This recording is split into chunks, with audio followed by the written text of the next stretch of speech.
I've never been to a tent camping place where I've been like, oh my god, that's a great bathroom, I want to go back. Well, welcome back to another video, and this video is basically, so you decided you wanted to try tent camping and or van building. Which one do you want to do? We figured it'd be kind of fun to put together a list of the pros and cons and throw some stories in there of our experiences with tent camping and van life. So go ahead, you want to start? So the first thing on our list when considering van camping or tent camping is the cost and the startup cost of do you want to get out on the road like right now? Are you running to Walmart and buying a tent, or are you wanting to spend some extra money and make it extra homey? For reference, when we started tent camping, it cost us about $400 to start tent camping. And what does that $400 include? The $400, well, yeah, $400 basically covered. We took our two boys tent camping, and it was our very first time doing it. And we were gung ho. We said, we're gonna go tent camping. It's gonna be getting back to nature, and only to discover they don't really like nature, first of all. But before that, so that basically covered, like, you know, the cost of their two tents, because they had to have separate tents, and the cost of our tent and an air mattress, because, you know, who wants to sleep on the ground? A pump for the air mattress, you know, camping pads for the kids, stuff and things like that they can go like swimming with. The cooler. The cooler. You know, all the stuff you need for like, cooking, like, you know, cast iron pots and pans and stuff like that.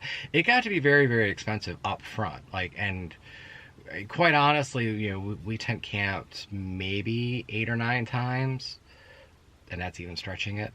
But yeah, that first time we kind of figured out real quick that, you know, our kids were at the age where they didn't want to be part of nature. They were like, what do you mean we have no cell phone service? Well, you know, that's not the point. Your point is supposed to have fun.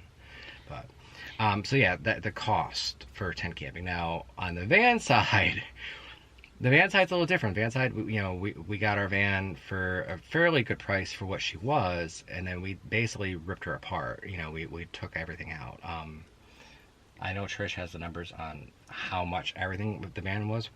We spent about $4,000 on the van with with the seats in it, and then we ripped it out in our first van build, which is a very loose term, which we'll explain later, but our first van build cost us about $1,500. So we got on the road for less than $7,000, and it was very nice. Our first van build was literally a bed in the back of the van, a sink and a cooler, and like I said, very loosely considered a van build, but, you know, that could be something that you want to do, and just putting a bed in the back of the van is relatively cheap. I mean, we did it fairly quickly, too. I mean, our first, I don't even know if I call it a van build, our first, like, tear down of the van, we did in, like, a weekend and a half, and then we were ready to go, and it wasn't too bad. The hardest part, honestly, was finding a full-size mattress at Walmart, because every Walmart we went to, like, they were out of them. For whatever reason, at that point in time when we went to go look for one, we must have gone to like 6 different Walmarts, and finally, like, you know, we were searching like on the app, and I finally found one like an hour away, and I drove an hour to go get the mattress. But that was probably the hardest thing for that first build anyway. So the cost is really big on whether you want to do tent camping or van camping, how much you want to pay up front, and if you are starting from bare bones, absolutely no camping stuff, or, you know, you don't have your van to start with, or if you actually do have a van that you can just throw a mattress in the back, or, you know, you already have a tent. Now, the second thing to consider is how close to nature do you actually want to be? And be honest with yourself.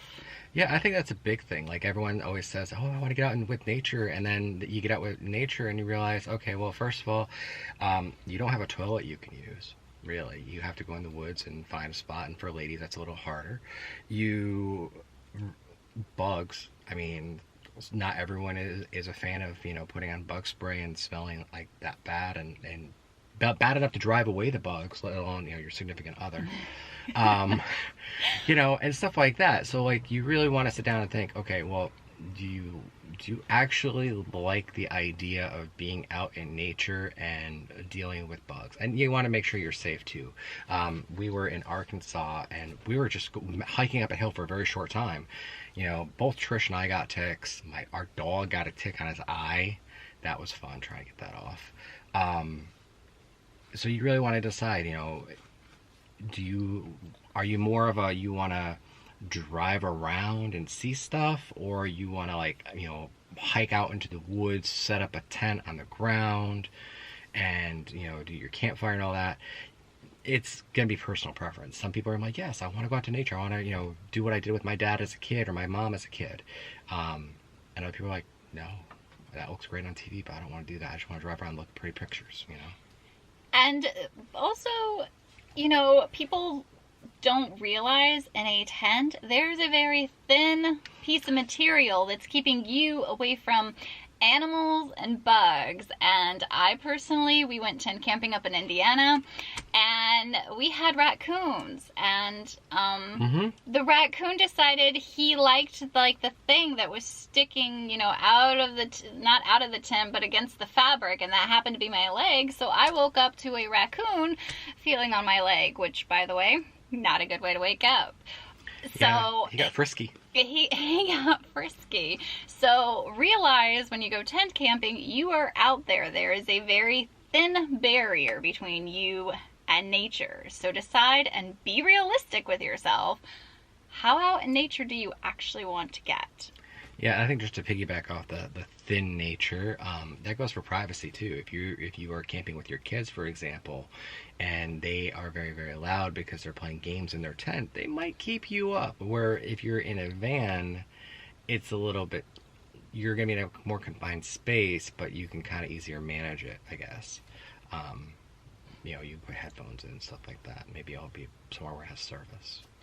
Now, on the other side of that, for tent camping, one of the pluses, I guess you could say, of it is that you really are out in nature. We actually just drove up to Minnesota, and the Northern Lights were out there, and in our van it was very hard to see that and enjoy that, whereas had we had a tent, you know, they have the flaps, the rain flaps on the top. Yes, I know technical terms, but they have the rain flaps on the top, and you can take that off and you can see the stars, and you can see, you know, the Northern Lights if that's where you're at, and it is more in nature. And there are some good points about that. Just remember, just decide how out in nature you want to be. Yeah, there are good points into each one. Yeah, so basically you got to also figure out, like, how much stuff do you need around you to make you happy?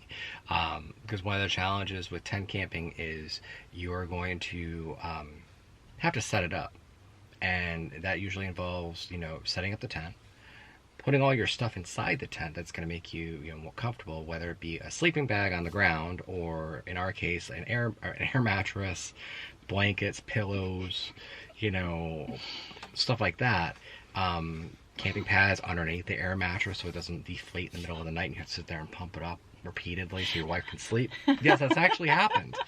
You know, I think our second time camping, like, our air mattress we had bought was deflating midnight, and, you know, I would wake up and I would be like half on the ground, my wife would be like half this way, so the mattress is like that, and I'd wake up and I'd start pumping it up.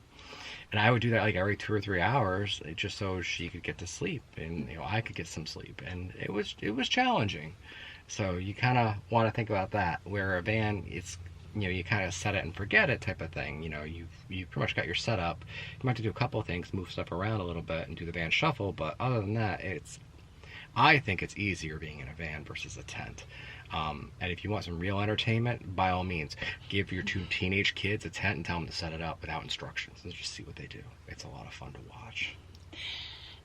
So another thing to consider about that is, in an actual van, you are going to have everything with you that you are going to need.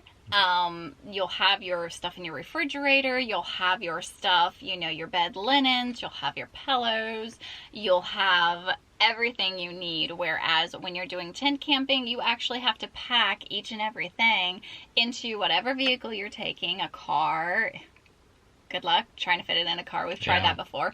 Or a van, or whatever you are taking with you, you're going to have to pack everything in it each time, and it gets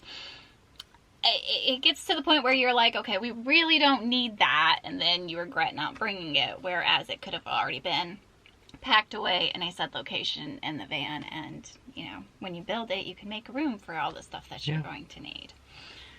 That kind of piggybacks off our next one, like, traveling with animals and which one's a little easier. And just to kind of go back to what we were talking about, with that same trip where she got felt up by the raccoon, we weren't in a van at that point in time. We were basically traveling in her car, and we had this roof rack bag that you can get off Amazon, and you're supposed to be able to, recommend. no. You're supposed to be able to put all your stuff up there. It's supposed to be safe, and you strap it to the top of your car so you get extra storage, which sounds great in theory. And maybe I wasn't thinking, or we weren't thinking about it, but we traveled with our dogs, so we had to travel with extra dog food. Well, we left the dog food in the black bag, and only to find out that the raccoons basically had a feast that night. And tore it open, and there was dog food everywhere, and like little pieces of plastic, bag everywhere. It really, in the end, that really wasn't a convenience. It was more of a hindrance. We quickly, decided not to go that route. But yeah, so you want to think about that too. And just like I said, traveling with dogs, it's a little easier in a van because you can make storage areas for food and whatnot, and a little bit more planning. That was the biggest thing, like I would say. Well, the other thing is, a con with the van is you have different types of it, because we've had mice get into the van, and Yeah. we've had ants get into the van as well.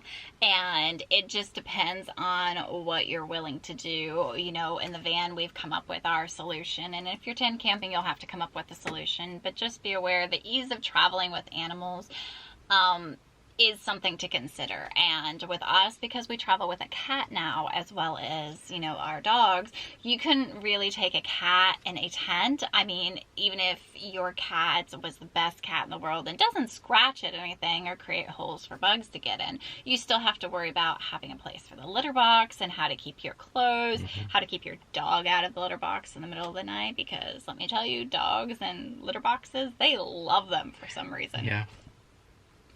So that's another thing to consider between tent camping and van camping.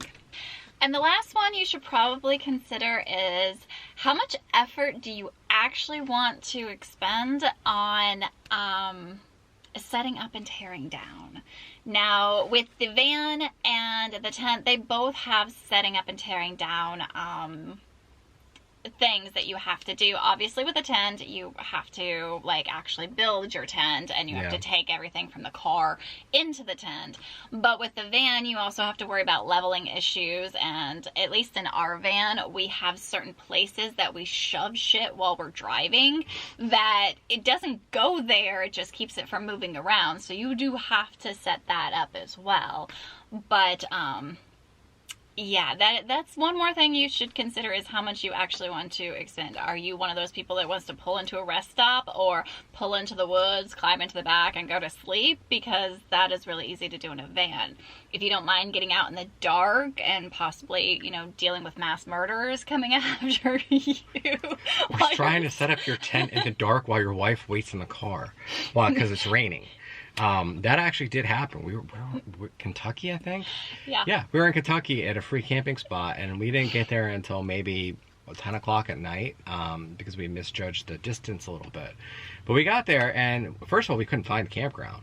So we're driving around. We were on this gravel road going up a mountain, and I see this path off to the right, and I'm like, let's just camp here, at this point, because it's going for 11 o'clock, and I figure, we'll camp and then get up in the morning, whatever. So I get out of the car and I start walking down the gravel path, and it's so pitch black in the middle of the woods. There's no, light or anything like that.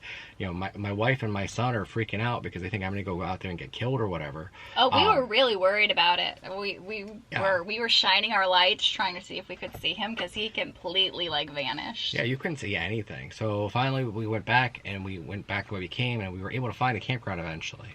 And then it started raining, and at that point I think I had half a tent up, so we had to set up the rest of our tent, which is the bigger tent, and then we set up, my son's tent, and then basically we huddled down for the night. Well, because it was raining in the morning, you don't want to just wad your tent up and put it in there. That's a really great way for your tent to get ruined, and as far as like mildew and whatever. So you want to let it dry as best as you can. And again, that takes time. So if you're in a hurry in the morning, because you have to get down the mountain because you don't have gas, another story.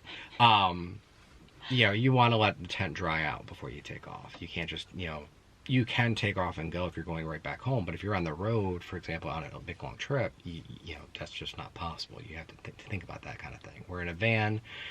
Yeah, you might want to take some paper towels and shove them here. Take a towel, shove it here, so things don't rattle while you're driving. It's a lot easier. So, and you don't have to worry about mass murders in the middle of the night. Well, you still have to worry about that, but at least in our van, they can't see in. That's so true. I don't, that depends on how you build your van. But, so those are just some of the few things you should consider between tent camping and van camping. This list is, by all means, not all-inclusive. No. You'll have your own circumstances, but this is just some of the things we considered and why we ultimately decided to go with van camping. Yeah. At least for now. Yeah. For now. Well, we hope you enjoyed this, and we will see you on the next one. Bye. Not saying I want to go back to my pee bucket, but you know what I'm saying. Yeah. What's the first thing on our list? First thing on our list is... I got a dog. Should we talk about how I put a drill through my thumb?